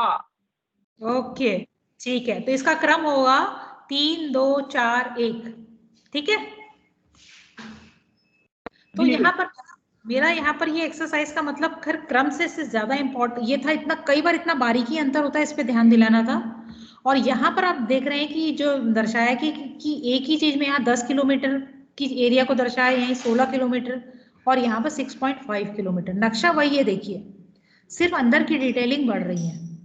तो ये इस तरह से पैमाने के आधार पर चीजों को छोटा और बड़ा करके नक्शे में दर्शाया होता है। और हमेशा नक्शे के नीचे या तो कथनात्मक मापक में लिखा हो, जैसे यहाँ लिखा हुआ है 1 सेंटीमीटर बराबर 10 किलोमीटर, या फिर यहाँ पर एक स्केल की मापनी दी होती है, ग्राफिकल रिप्रेजेंटेशन जिसमें दिया होता है, जिसको पता करके आप पता कर सकते हैं कि कितने एरिया को वो दिखा रहे हैं, ठीक है। तो हमने तीनों चीजों पर बातचीत कर ली कि दिशा, और फिर हमने रूट चिन्ह पे बात करी, फिर हमने किस पे बात करी, पैमाने पर। अब आइए हम मैप को रीड करते हैं, ठीक है। तो अब मुझे बताइए, नदी किस दिशा से किस दिशा की ओर बह रही है? जो साथी अभी तक नहीं बोले हैं वही बोलेंगे, जो साथी अभी तक बिल्कुल नहीं बोले हैं वो बोलेंगे, जिससे कि देखिए शैक्षिक संवाद है, सभी को पूरा मौका मिले। नदी मैडम से दक्षिण की तरफ बह रही है। किस तरफ से? पूरब दिशा से दक्षिण दिशा की तरफ। हाँ, गुड। अच्छा, दूसरा सवाल कि नदी की किस दिशा में रेलवे लाइन है? उत्तर दिशा। ठीक है, ओके। विद्यालय किस दिशा में है? मंदिर से किस दिशा में विद्यालय है?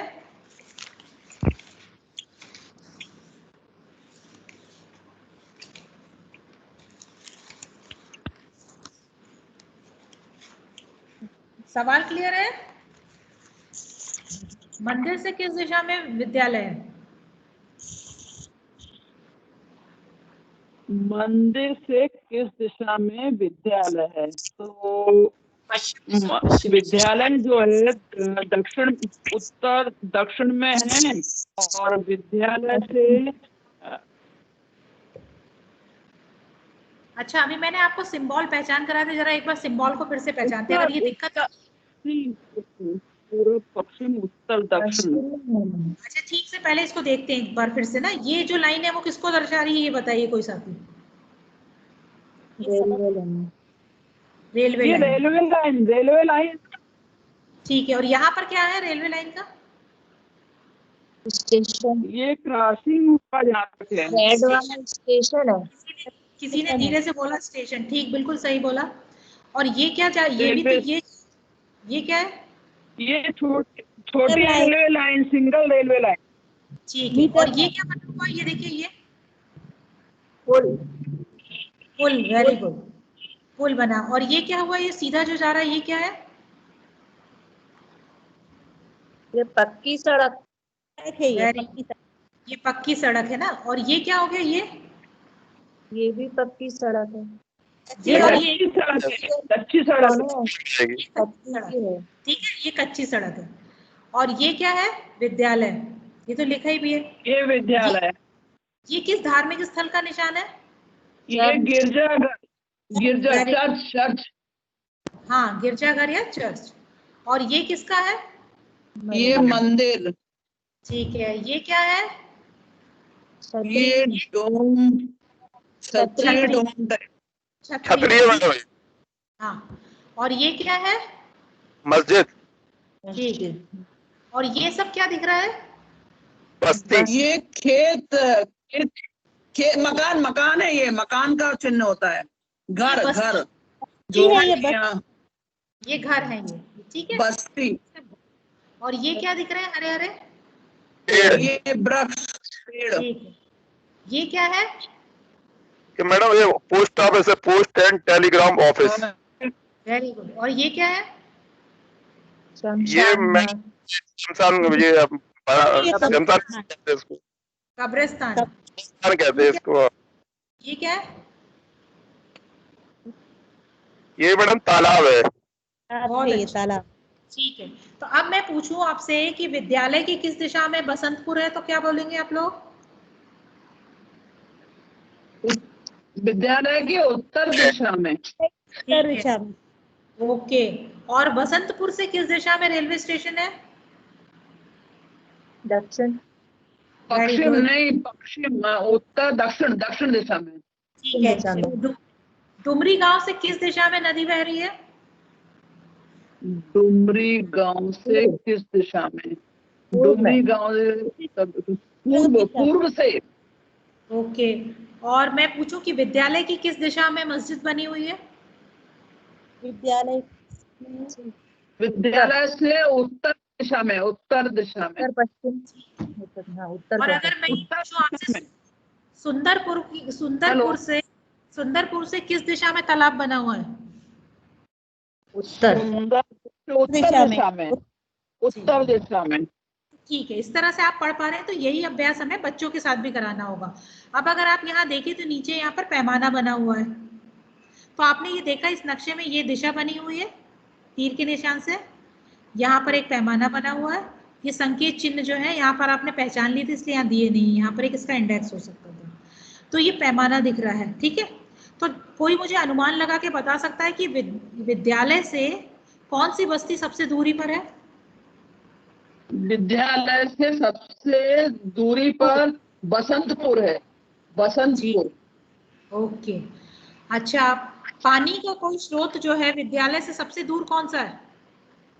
सबसे दूर तालाब है, तालाब। ठीक है। अच्छा, किस गांव के बच्चों को स्टेशन पास में पड़ता है? डुमरी गांव के, डुमरी गांव के। डुमरी भी और सुंदरपुर दोनों स्टेशन, हाँ, डुमरी गांव से। तो ठीक है, तो इसके आधार पे आप पता लगा सकते हैं ना, और उसको अप्रोप्रिएट चेक करने के लिए इसको माप के भी स्केल से देख सकते हैं कि जो आपने कहा वो सही है कि नहीं, ठीक है। तो इस तरह से मैप रीडिंग की आपने एक्सरसाइज करी। अब आते हैं, ये क्या दिखाई दे रहा है? ग्लोब और मानचित्र। ठीक है, अब आपने नक्शा पढ़ना जान लिया। अब हम देखते हैं कि नक्शा जो है ग्लोब पे भी होता है, और आप देखते हैं कि दीवार पे भी होता है। और कहाँ पे होता है ग्लोब और दीवार के अलावा? कहाँ देखा आपने नक्शा इसके अलावा? नक्शा कहाँ देखा?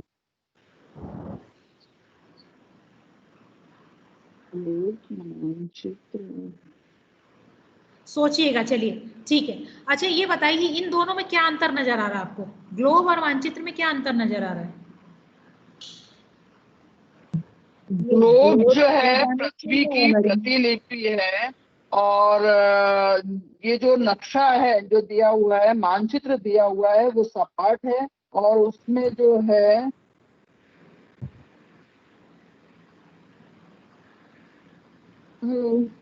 एक तो बात इन्होंने की ये गोल है और ये सपाट है, जी। यानी कि इसको अगर कैसे आप इसकी व्याख्या कैसे करेंगे, तो हम ये कह सकते हैं कि जो है ग्लोब जो है पृथ्वी का, आप क्या कहते हो, ग्लोब किसको कहते हो? प्रतिरूप, प्रतिरूप। पृथ्वी की प्रतिनिधि आकृति मतलब जो है जो पृथ्वी वास्तविक का आकृति, है। वास्तविक आकृति, जैसे एक छोटी कार होती है, खिलौने वाली कार, तो किसका प्रतिरूप होती है? बड़ी कार का बड़ी कार का, बड़ी कार बड़ी का। जैसे दिख रही है वो छोटी कार, या छोटा कोई मैंने मकान का छोटा सा मॉडल बनाया तो किसका प्रतिरूप होता है? बड़े मकान का, कि जस्ट वैसा का वैसा है। तो धरती ओरिजिनल में कैसी दिखाई देती है? वो ऐसी दिखाई देती है। तो ये उसका वास्तविक रिप्रेजेंटेशन है छोटे रूप में, ठीक है। तो ऐसा दिखाई देता है। तो नक्शा अगर आप इसी पे नक्शे बनाते हैं तो वो ऐसे दिखते हैं, ठीक है। और अगर जब आप वॉलपेपर या पेपर पे जब नक्शा बनाते हैं तो वो उसका समतल प्रस्तुतिकरण है। तो जब इसमें दोनों में अंतर ये बेसिकली ये है कि ये ट्रू प्रेजेंटेशन है और इस प्रेजेंटेशन में काफी हद तक सही है, लेकिन कई बार जो है इसमें आपको थोड़ी सी त्रुटि भी दिखाई देती है, एरिया को लेकर या एरिया के आकार को लेकर भी कुछ विकृतियां नजर आती हैं, ठीक है। इसका मतलब ये नहीं है कि ये उपयोगी नहीं है या इसका कम महत्व है, इसका भी महत्व उतना ही है, लेकिन दोनों के थोड़े से अंतर के कारण अंतर तो जरूर है, इसको जानना जरूरी होता है। तो ये पृथ्वी का वास्तविक है। तो अगर मैं कहूं कि पृथ्वी के का उत्तरी ध्रुव कहाँ है, तो आप इसमें ग्लोब में कहाँ बताएंगे? यहाँ बताएंगे। मैं कहूँ दक्षिणी ध्रुव सबसे कहाँ है? ऊपर की तरफ। हाँ हाँ, तो इसी तरह जैसे कि अगर मैं कहूँ कि जैसे कि देखिए, मैं मेरे पास अभी यहाँ पर ग्लोब भी रखा है, तो मैं बताती हूँ। जैसे मैं कहूँ कि ये ग्लोब है, तो यहाँ मैं बता सकती हूँ, मैं कहती हूँ यहाँ ध्रुव है। लेकिन अगर मैं कहूँ कि मानचित्र में, जैसे कि आप ये देख रहे हैं, इसमें मुझे ध्रुव बताना है, तो मुझे दिक्कत आएगी। अगर मैं कहूँ कर्सर देखिए मेरा, कि यहाँ ध्रुव बताऊं, तो आप कहाँ बताओगे ध्रुव? बता सकते हो क्या? बता सकते हैं, अगर इसको उत्तर दिशा में रख लिया जाए तो जो उत्तर दिशा है वो उत्तरी ध्रुव कहलाएगी और जो दक्षिण दिशा है वो दक्षिणी ध्रुव कहलाएगी। नहीं तो पर सुधा मैम, इसमें तो सभी जो उत्तर है, यहाँ से लेकर यहाँ तक उत्तर है। नहीं, इसमें एरो बना रहता है, जो कि उत्तर दिशा की तरफ बिछा कर ही देखा जाता है, और उसमें डायरेक्शन दिया होता है नक्शे में। देखिए, उत्तर दिशा के लिए तो एक एरो बना होता है, तो वो पूरा उत्तर दिखाता है। वो कोई भी चीज है तो वो उत्तर की दिशा होगी। तो कहने का मतलब है कि उत्तर दिशा तो दिखा देगा वो, लेकिन एग्जैक्टली ध्रुव बताने में दिक्कत होगी, ठीक है। हाँ, एग्जैक्टली ध्रुव बताना सही। जैसे कि आप इसमें ध्रुव एग्जैक्टली यहाँ पे दिखा सकती हैं, है ना। जी। अब ये देखा जाए तो ये कायदे से तो ये फोल्डेड है, ठीक है, कि यहाँ ध्रुव आएगा कि यहाँ आएगा, यहाँ आएगा, ये एक दिक्कत हो सकती है। दूसरी बात, इसमें आप कॉन्टिनेंट्स भी देखिए कि इसमें जो है इसके और इसके में अंतर आ रहा है। इसमें अगर आप देख रहे हैं तो ये छोटा दिख रहा है, इसमें ये बड़ा दिख रहा है, ठीक है। दूसरी चीज कि इनके आकारों में थोड़ा आपको वो अंतर देखने को मिलेगा। इसके अलावा आप 6 महाद्वीप तो इसमें आसानी से बता देंगे, 1 2 3 4 5 और ये 6। लेकिन 7वां महाद्वीप अंटार्कटिका कैसे दिखाएंगे इसमें? तो आप देखेंगे कि ये ऐसा दिखता, तो बच्चे के दिमाग में अंटार्कटिका की यही छवि बनी रहती है, ठीक है। तो इस तरह का कुछ जो है प्रैक्टिकल व्यवहारिक दिक्कतें आती हैं। तो अगर हम कहें कि मोटे रूप में अंतर में कि ये वास्तविक प्रस्तुतिकरण है और ये इसका समतल धरातल पर सपाट प्रस्तुतिकरण है। एक तो पहली बात ये हुई। दूसरी बात ये कि ये 3D प्रेजेंटेशन है और ये 2D प्रेजेंटेशन, यानी कि ये त्रिआयामी है, यानी कि त्रिआयामी चीज में किसी भी चीज को आप एक ही बार में देख सकते हैं, जबकि द्विआयामी चीज में आप पूरी चीज को भी एक साथ बना सकते हैं। अगर आप इसमें देखें तो आपको धरती का एक ही हिस्सा आपको एक बार में दिखाई देगा, लेकिन आप इसमें देखें पूरा धरती आपको एक साथ दिखाई दे रही है। दे रही है कि नहीं दे रही है? बोलिए। हाँ जी, जी तो हाँ, ये बिल्कुल, ये 2D है और ये 3D है, मतलब सही है, बिल्कुल। तो ये अंतर होता है कि ये 3D प्रेजेंटेशन है, ये 2D प्रेजेंटेशन है, ठीक है। तो इस तरह से ये बेसिक अंतर। इसके अलावा मतलब लाने ले जाने के आसान पे इसको कहीं भी लेकर जाना थोड़ा दिक्कत का मामला है।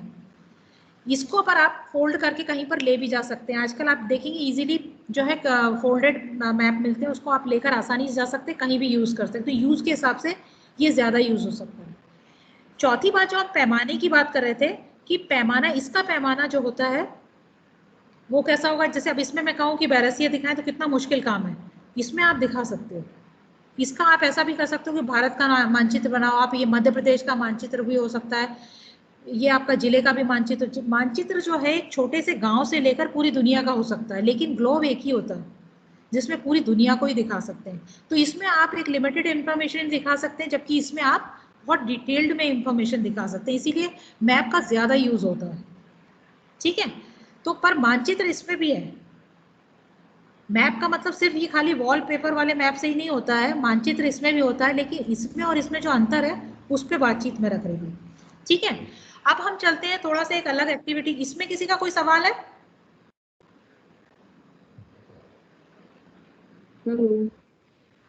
किसी का सवाल हो तो प्लीज बोलिएगा। साधना मैडम, हाँ जी, हेलो।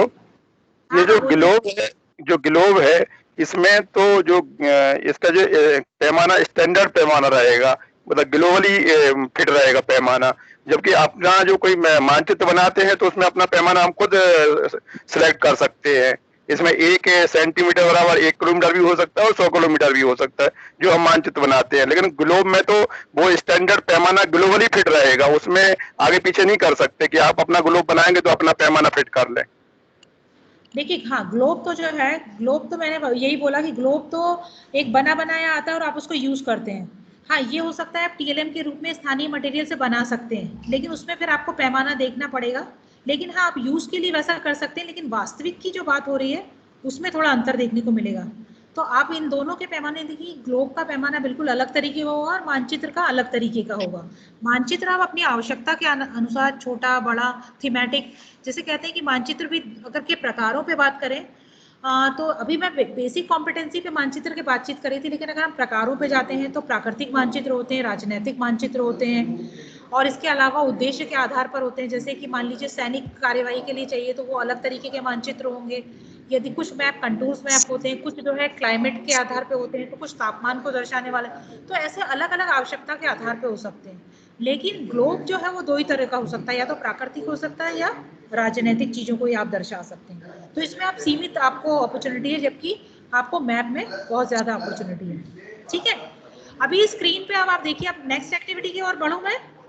जी हाँ, जी हाँ। ओके, स्क्रीन पे क्या दिख रहा है? ये तो मतलब पृथ्वी की ग्लोब ही दिख रहा है, ग्लोब। हाँ, बिल्कुल सही। तो देखिए, अभी मैं ये बता रही हूँ कि पर ग्लोब के भी क्या फायदे हैं, आप उसको ये करके बता सकते हैं। जैसे कि आजकल पहले जो होता था सिर्फ हम मानचित्र और ग्लोब ही थे हमारे पास कक्षा शिक्षण में पढ़ाने के लिए, लेकिन वर्तमान में टेक्नोलॉजी के विकास की वजह से अब आप देख रहे हैं कि गूगल अर्थ करके भी एक ऐप आ चुका है, जिसकी की मदद से आप कक्षा शिक्षण में भी उसका यूज कर सकते हैं अपनी आवश्यकता और सुविधा के आधार पर। ठीक है, तो मैं ये गूगल अर्थ के माध्यम से आपको थोड़ा सा इसके बारे में दिखा रही हूँ। जैसे कि मैं ये दिखा रही हूँ कि मैं ग्लोब को देखिए, पूरी धरती को हम वास्तव में तो कर नहीं सकते, लेकिन आप जैसे ग्लोब के माध्यम से आप सब चीजें देख सकते हैं ना। अगर आपके पास ग्लोब भी नहीं है तो आप गूगल ऐप डाउनलोड करके आप पूरी धरती को घुमा फिरा के अच्छे से देख सकते हैं। देखिए, जो मैं कह रही थी ना, ये कौन सा महाद्वीप है? ये नीचे ये वो है अंटार्कटिका ना, अंटार्कटिका, जो दक्षिणी ध्रुव के पास। ठीक है, अब मैं आपको इसके पूरे महाद्वीप दिखा रही हूँ। ये कौन सा महाद्वीप है, पहचानिए? ये दक्षिण अफ्रीका है ना सर मैडम? ये अफ्रीका है, अफ्रीका महाद्वीप है पूरा। हाँ, ठीक है, अफ्रीका वही, हाँ अफ्रीका। ठीक है, ये देखिए, ये कौन सा महाद्वीप दिख रहा है? ये यूरोप और एशिया वाला जो मिला हुआ मिक्स जो है। इस समय ये एशिया दिखाई दे रहा है आपको। ठीक है, हाँ एशिया, हाँ जी। ठीक है, अभी ये देखिए, ये यूरोप आपका सही जगह ये। अगर मैं कहूँ कि ये जो आपको कौन सा महाद्वीप दिखाई दे रहा है, ये यूरोप। तो ये हो गया आपका सबसे बड़ा, मैंने दिखाया पहले आपको एशिया, फिर उसके बाद अफ्रीका, फिर यूरोप दिखा दिया जो छोटा है हालांकि, फिर ये कौन सा है? ये उत्तरी अमेरिका और नीचे दक्षिणी अमेरिका है। ठीक है, ये दक्षिणी अमेरिका। 5 हो गए, छठे की तरफ चलते हैं। छठा मैंने दिखाई दिया यूरोप, 7वें की तरफ चलते हैं। ये क्या है? ऑस्ट्रेलिया, ऑस्ट्रेलिया है। तो अब ठीक है, वेरी गुड। तो आपने ये सारे महाद्वीप पहचान लिए और मैंने धरती को पूरा घुमा भी दिया। ये कौन सा महासागर है? प्रशांत महासागर। सबसे ज्यादा, ठीक है। अभी जिसको क्या कहते हैं अटलांटिक ओशन, वो कहते हैं ना एस की आकृति में दिखाई देता है। ये देखिए एस दिख रहा है, ये अटलांटिक ओशन है, ठीक है। तीसरा हिंद महासागर, ये यहाँ पर जो है ये हिंद महासागर है, ठीक है। चौथा आर्कटिक, यानी ये उत्तरी ध्रुव के पास ये आर्कटिक ओशन है, ठीक है। और मैं ये कह रही थी ना कि जब ये फ्लैट मैप बना था तो आप देख रहे थे कि इसकी आकृति अलग दिख रही थी। तो फ्लैट मैप में और इसमें क्या अंतर ये आपको समझ में आ रहा होगा 3D और 2D में, ठीक है। तो आप इस तरह से पूरी महासागर को और क्लियर करिए मैडम। मैं चाहती हूँ कि महासागर सबसे बड़ा प्रशांत महासागर है ना, तो हाँ जी, ये रहा। आप देखिए पूरा फैला हुआ। अब मैं गोल दिखा रही हूँ आप, इसलिए आपको ये पूरा दिखाई दे रहा है यहाँ पे। ये प्रशांत महासागर है। जबकि आप नक्शे में देखते हैं तो आधा इधर रहता है और आधा इधर रहता है, ठीक है जी, ठीक है। अगर आप ये देखें पीछे, जैसे ये दिख रहा है मेरे को, छोटे उसमें दिख रहा होगा, जैसे प्रशांत महासागर ये वाला हिस्सा है और ये वाला हिस्सा है। अभी ये पूरे उसमें आपको ये ऐसा दिखाई दे रहा है, ठीक है। तो ये हो गया। अब मैं आपको कुछ और इंटरेस्टिंग चीजें दिखाती हूँ। अब मैं आपको ले चलती हूँ, क्या दिखाऊं मैं आपको? मैं दिखाती हूँ हिमालय दिखाती हूँ।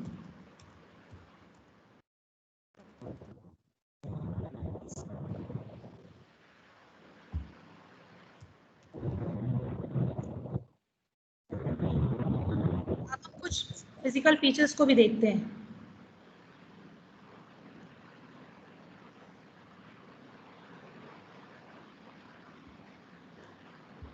ये पूरी हिमालय रेंज है। हाँ, ठीक है। अब देखिए हम इसको 2D और 3D, अभी ये 2D दिखाई दे रहा है आपको, मैं इसको 3D में दिखाती हूँ आपको।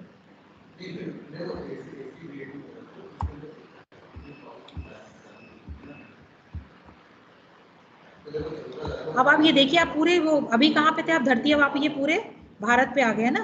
आपको धरातल पे कोई ऐसा मानचित्र खींचा हुआ दिख रहा है क्या? नहीं दिख रहा ना, धरातल पे कोई मानचित्र नहीं खींचा हुआ है। ये हम जो है कागज पे बनाते हैं। और ये जो बाउंड्रीज होती है, जैसे अगर मैं आपको ये दिखाऊं कि ये यहाँ पर आप देखिए, इन दोनों में कोई अंतर नजर आ रहा है आपको, इधर और इधर में?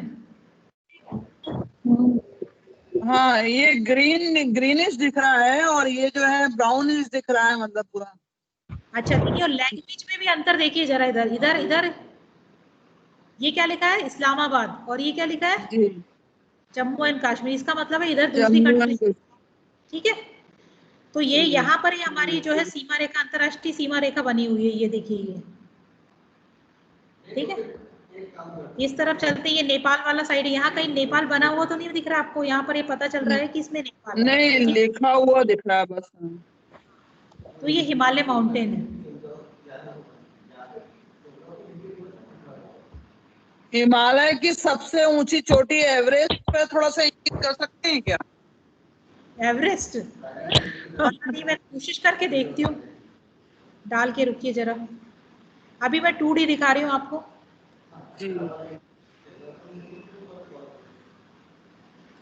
देखिए सुधा मैडम चाह रही है कि एवरेस्ट चढ़ जाए इसी के बहाने। ये भी इंटरेस्टिंग चीज है। तो देखिए ये इससे ज्यादा व्यू दिख नहीं रहा है। ये देखिए यहाँ पर जो स्ट्रीट व्यू जो दिख रहा है, यहाँ के ये हिमालय का एरिया, जहाँ की आप ये देख रहे हैं कि पत्थर से लेके सारी चीज देख रहे हैं आप। जहां तक ये लोग पहुंचे, जहां तक सड़क जा रही है, उसको ये दिखाता है। ये जो सिंबल है ना आपका, वो ये दिखा सकता है। कोशिश करती हूँ एवरेस्ट।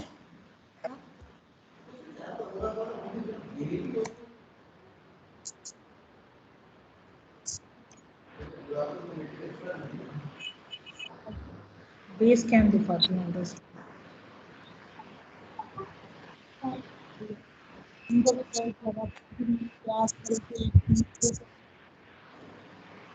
ये देखिए एवरेस्ट का बेस कैंप जो है वो दिखा रही हूँ।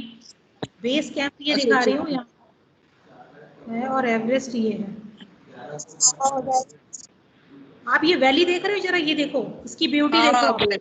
हाँ, बहुत घर में बैठे सारी चीज देख सकते हो, ठीक है। अभी मैं आपको जल्दी जल्दी 2-4 चीजें और दिखाती हूँ। अभी मैं आपको दिखाती हूँ, हम लोग पढ़ाते समय कई बार बात करते हैं ना उसका, ग्रेट कैनियन, यूएसए चलते हैं। हाँ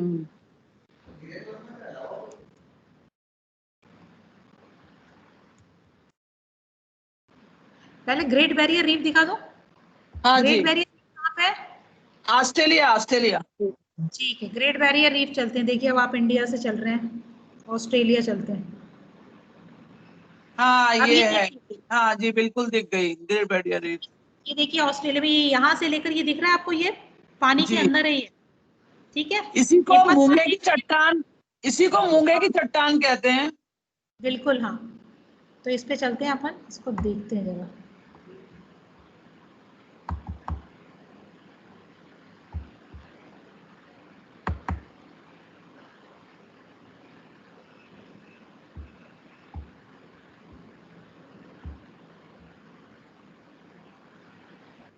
अगर आप इसको 2D में देखते हैं तो ऐसा दिखाई देता है, मेरे को 3D चाहिए होगा।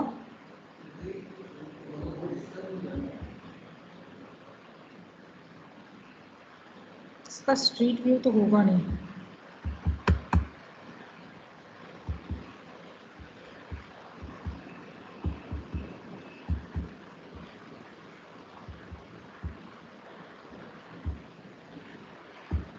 इसकी चट्टानें दिखती तो हैं पर वो दिख नहीं रही यार।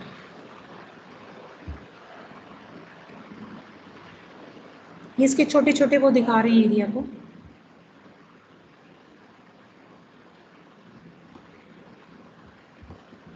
ये देखिए, थोड़ा नेटवर्क का इशू भी चल रहा है, क्योंकि आप देख रहे हैं कि इसमें वो काफ़ी हैवी नेट चलता है, तो थोड़ा सा टाइम लेता है। और क्या दिखाऊं आपको, अमेज़न के जंगल दिखाऊं? जी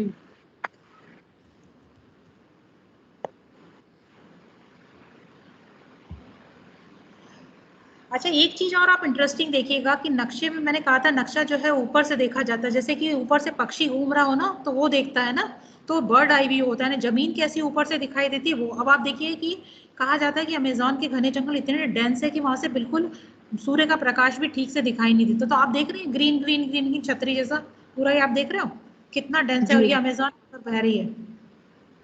यहाँ पे देखती हूँ चल के, कुछ दिखता है क्या?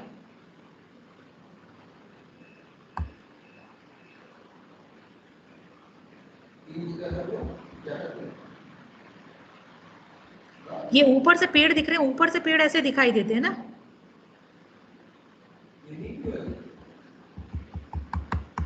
देखिए इनकी इनकी डेंसिटी देखिए, इसीलिए इसको कहा जाता है कि दुनिया के जो है लंग्स हैं यहाँ पर, यानी कि दुनिया को जो प्राणवायु मिल रही है वो इनसे, यहाँ इतने पेड़ हैं कि यहाँ पर ऑक्सीजन फॉर्मेशन ज्यादा है कंपैरेटिवली अदर वर्ल्ड।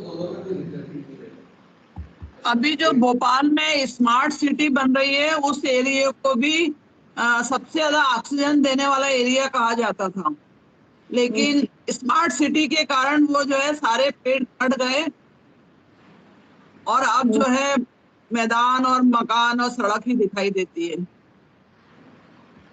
ओके, तो हम यहाँ पर पहुंचे, बिल्कुल सही, ठीक है। अब सहारा भी चले चलते हैं।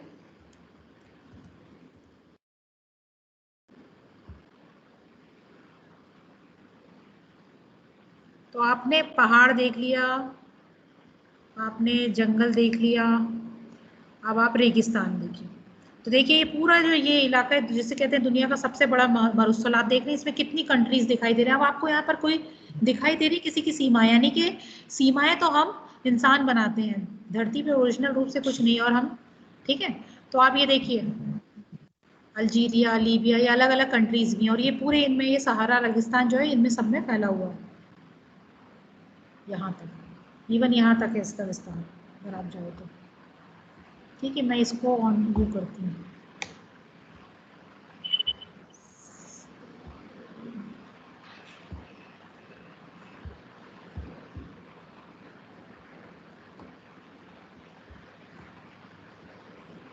ये देखिए लाल सागर है ये। जी आपको मैं और दिखा देती हूँ, ये भूमध्य सागर जिसकी हम बात करते हैं ना पढ़ते समय, जी ठीक है, ये देखिए इटली, ये फ्रांस, ये पुर्तगाल, यहीं से आया था वास्को डी गामा। स्पेन,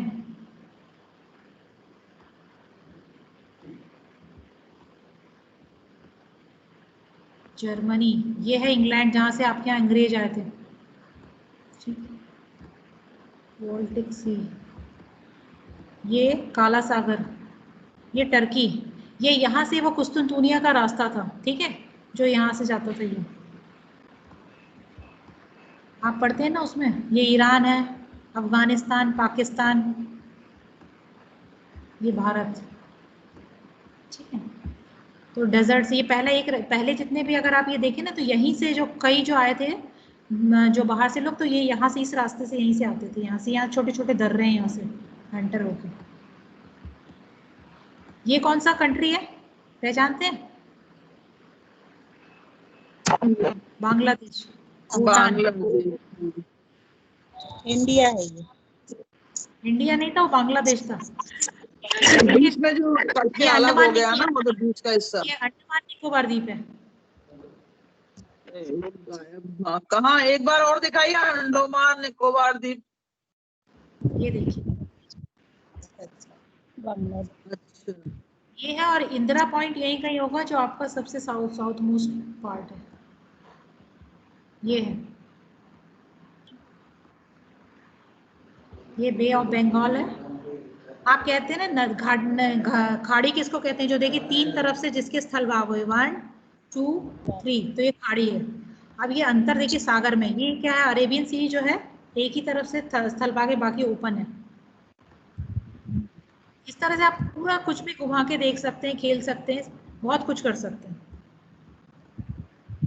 ठीक है। अब आपको एक चीज और दिखा, ग्रेट कैनियन। एक क्लास 8th में एक लेसन है जिसमें कि अक्सर पढ़ाने में दिक्कत आती है कि वो ग्रेट कैनियन और कॉलीडेरा क्या होता है ना, उस पर समझने की कोशिश करते हैं। ग्रेट कैनियन तो वो है ना, हम क्या कहते हैं इधर मीठे पानी की झीलों के ऊपर उत्तर अमेरिका में ना? नहीं, सही बोल रहे हैं ना? मेरा नेट थोड़ा वीक कर रहा है। इसके अलावा आप ये भी देख सकते हैं, नीचे कैप्शन देख रहे हैं, यहाँ पर लैटिट्यूड लॉन्जिट्यूड भी दिया है, नक्शे में हमेशा ये होंगे। और ये देखिए, ये जो है लोकेशन का मार्क दिख रहा है आपको, ये स्ट्रीट व्यू दिखा रहा है, ये 3D 2D व्यू दिखाएगा आपको। ये जो है कंपॉक्स है, ठीक।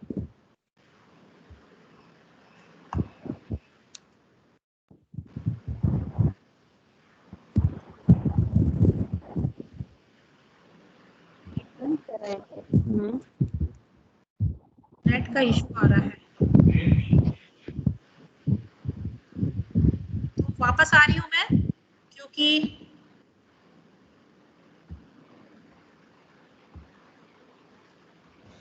वो थोड़ा दिखाने में वो नेट का इशू हो रहा है।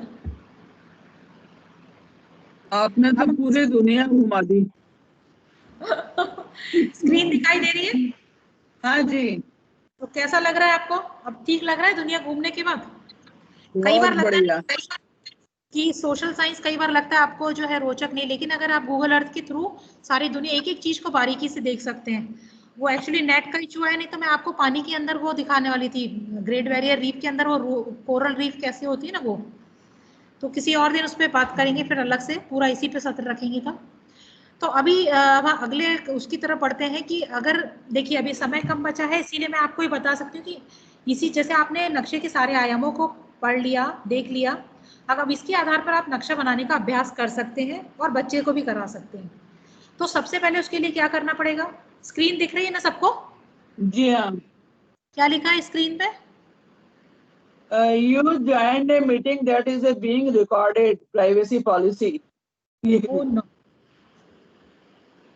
एक सेकंड, इसका मतलब है कि आप दिख रही हैं, पीछे नक्शा दिख रहा है।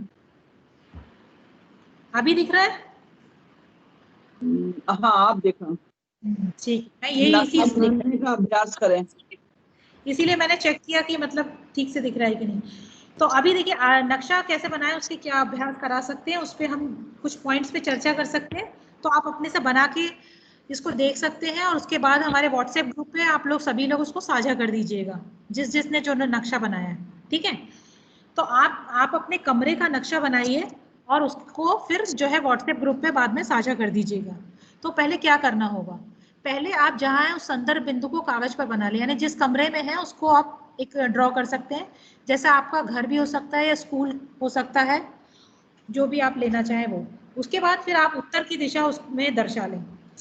फिर स्कूल घर के संदर्भ में अन्य दिशाओं में स्थित स्थानों को चिन्हित कर उनकी सूची बना लें। जैसे कि आप अपने कमरे में क्या क्या, जैसे कि आपके कमरे में दीवार होगी, अलमारी होगी, हो सकता है कि बोर्ड हो सकता है, ब्लैक बोर्ड हो सकता है, ठीक है। तो आप उन्हीं चीजों को जिनको कि आप हटा नहीं सकते, ऐसा नहीं कि टेबल कुर्सी नहीं बना सकते, नक्शे में वो होता है जो जमीन से जुड़ा होता है।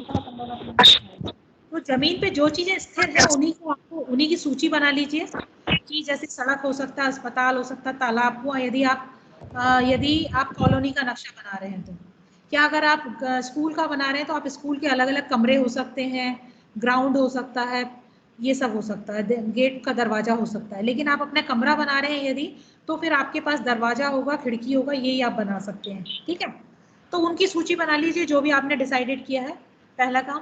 दूसरी बात कि जो भी आपने संकेत जो आपने स्थान फाइनल कर लिए उनके संकेत चिन्ह को निश्चित कर लें, ठीक है। और उनके संकेत चिन्हों को कागज में एक तरफ बना दें कि आप दरवाजा कौन से संकेत चिन्ह से बताने वाले हैं, आप खिड़की को किस संकेत चिन्ह के द्वारा बताने वाले हैं, वो आप कर दें। उसके बाद जो वास्तविक दिशाओं को उत्तर दिशा के संदर्भ में कागज पर व्यवस्थित कर लें। तो दो तरीके हो सकते हैं, एक तो ये हो सकता है कि आपको दिशा पता है, कि मान लीजिए आपके घर में आपको मालूम है कि उत्तर किधर है, पूरब किधर है, पश्चिम किधर। अगर नहीं मालूम तो पहले कोई एक दिशा पता करके अन्य दिशा पता कर ले, और फिर उत्तर दिशा को चूंकि आपको नक्शे के ऊपर के साइड में बताना है, तो उत्तर दिशा में जो जो चीजें उनको पहले ऊपर की ओर बना लें, बाकी दिशाओं के अनुरूप अन्य चीजों को उस पर बना ले। तो इसको कहते हैं कि नॉर्थ की सेटिंग कर लेना कागज पे, ठीक है। उसके बाद आपने जो लैंडमार्क बनाए हुए हैं उनको जो है अंदाजी दूरी से, कि मतलब कितनी दूरी पर दरवाजा है, वो बना लें। और अगर आप चाहें तो आप उनको स्केल से नाप कर उसको छोटे पैमाने पर करके बना लें, तो वास्तविक नक्शा बन जाएगा। और यदि आप अनुमान लगा के बनाते हैं तो वो नजरी नक्शा रहेगा। तो आप दोनों में से कोई भी चॉइस फिलहाल कर सकते हैं, क्योंकि ये तो अभ्यास के लिए है। तो अगर आप अनुमान से कि दरवाजा कितनी दूरी पे है, तो आप उसको कितने 1 सेंटीमीटर से बताएंगे या 2 सेंटीमीटर से, वो आप अंदाजा लगा के बना लीजिए कि आपके कागज पे वो कमरे का छोटा सा नक्शा बन सके। उसके बाद उसको आप शीर्षक दे दें, यदि आपने कमरे का बनाया तो कमरे का नक्शा, स्कूल का नक्शा है तो स्कूल का नक्शा, या कॉलोनी का नक्शा बनाया या शहर का नक्शा, तो वैसा आप नाम दे सकते हैं, ठीक है। तो ये एक्टिविटी आप लोग सभी लोग करेंगे।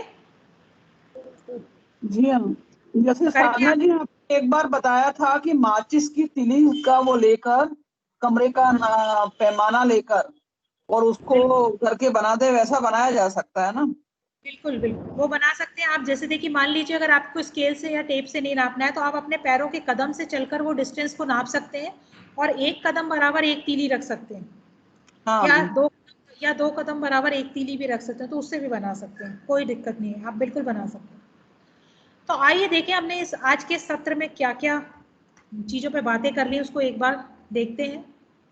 कि हमने सबसे पहले जाना मानचित्र क्या होता है। तो मानचित्र पृथ्वी या उसके किसी भाग का छोटे पैमाने के आधार पर समतल सतह पर किया गया चित्रण है। दूसरी बात कि मानचित्र हम ऐसे बनाते हैं जैसे ऊपर आसमान से धरती को देख रहे हो। जैसे मैंने अभी आपको गूगल अर्थ में वो चीज दिखाने की कोशिश करी कि ऊपर से चीजें कैसे दिखाई दे रही थी और साइड व्यू से कैसे दिखाई दे रही थी, ठीक है। तीसरी बात कि नक्शे को समझने के लिए हमें दिशा, संकेत चिन्ह और पैमाने को समझना जरूरी होगा, इस पे हमने बातचीत करी। उत्तर दिशा को मानचित्र पर ऊपर की ओर दिखाया जाता है और अन्य दिशाओं को उसी संदर्भ में चिन्हित किया जाता है, ठीक है। स्थलाकृतियों में विभिन्न तरह की जानकारियों को चिन्हों द्वारा दिखाया जाता है। पैमाने के अनुसार नक्शे को छोटा बड़ा करके धरातल का मानचित्र बनाते हैं। आवश्यकता के आधार पर कक्षा में मानचित्र और ग्लोब का आप उपयोग कर सकते हैं, दोनों में क्या अंतर है उस पर हमने बातचीत करी। और नक्शे का अवलोकन हमने गूगल अर्थ से करा के कुछ स्थानों को ढूंढने का अभ्यास किया। तो जिस तरह का हमने अभ्यास किया, आपको भी क्लास में बच्चे को वो सारे अवसर देने पड़ेंगे। तो अगर हमने गूगल अर्थ से दिखाया, यदि आपके पास ग्लोब है तो ग्लोब में सबसे पहले बच्चे को बोलिए भारत को ढूंढें, अलग अलग महाद्वीपों को ढूंढें, अलग अलग महासागरों को ढूंढें। तो इस तरह की एक्टिविटी आप करा सकते हैं, या जो आपके कंटेंट में दिया हुआ है पाठ्यक्रम की, उसको उस चीजों को ढूंढवाएं, भूमध्य रेखा ढूंढवाएं, इस तरह के मौके उनको दीजिए। और यदि संभव हो पाता है, आपके यहाँ प्रोजेक्टर है या आपके मोबाइल से आप दिखा सकते हैं, तो उनको थोड़ा सा गूगल अर्थ के द्वारा भी चीज़ों को दिखा सकते हैं। तो ये सब हमने आज बातचीत करी। अब देखिए कि अगर हमारे दिमाग में अगर नक्शे से संबंधित बात है, तो कई बार हमें परिवेश की चीजें भी नक्शे के रूप में दिखाई देती है। तो ये मैंने जस्ट एक ऐसी एडिशनल स्लाइड लगाई हुई है कि यहाँ पर अगर आप देखिए तो एक थोड़ा सा खरगोश जैसे चित्र है और सामने उस घास बनी हुई है, उसका पेड़ बना हुआ है। इसी को देखते हुए जब हमने इसको उल्टा कर दिया, तो अभी देखिए क्या बन गया, ये पृथ्वी का मानचित्र दिख रहा है, मानचित्र बन गया। दक्षिण अमेरिका, ये अफ्रीका, ये ठीक है। तो इस तरह की चीजों को भी आप अपने परिवेश में जो है ढूंढ सकते हैं। तो इसके साथ ही धन्यवाद। और अगर आपके कोई सवाल है तो वो मैं लेना चाहूंगी। किसी साथी का कोई सवाल है तो प्लीज जरूर बताएं।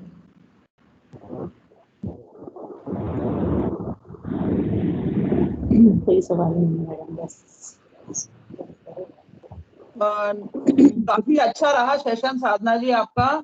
और इसके माध्यम से, एक्टिविटी के माध्यम से हम पृथ्वी और उसके साथ में नक्शे में रूढ़ चिन्ह को कैसे बनाते हैं या कैसे पहचानते हैं, दिशा का ज्ञान कैसे करते हैं, और पृथ्वी की स्थिति, भूमध्य रेखा, काफी चीजों का नॉलेज बच्चों को बहुत अच्छी तरह से हो जाएगा। तो आपका कोई सवाल है सुधा मैम? नहीं, मेरा तो कोई सवाल नहीं, काफी अच्छा सेशन। किसी और साथी का कोई सवाल? Thank you Sudha ma'am. किसी साथी का कोई भी सवाल? सरोज मैम है, इफ़त मैम है, Silvia ma'am, Afsa ma'am, Sanjay sir, Arvind sir, Parte sir, Vishakha ma'am, Priyanka ma'am, और भी साथी साथ में जो मुझे देख पाए, मैंने उनका ही नाम लिया है। किसी साथी का कोई सवाल?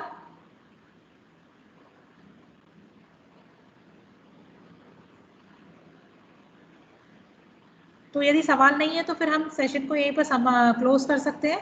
तो आप सभी का बहुत बहुत धन्यवाद, आपने इसमें सहयोग किया। Thank you so much. Thank you Sadhana, बहुत अच्छा। Thank you madam. Okay, thank you. नमस्कार साधना, बहुत अच्छा सेशन था, काफी अच्छा लगा। Thank you. मेरी पुरानी यादें ताजा हो गई।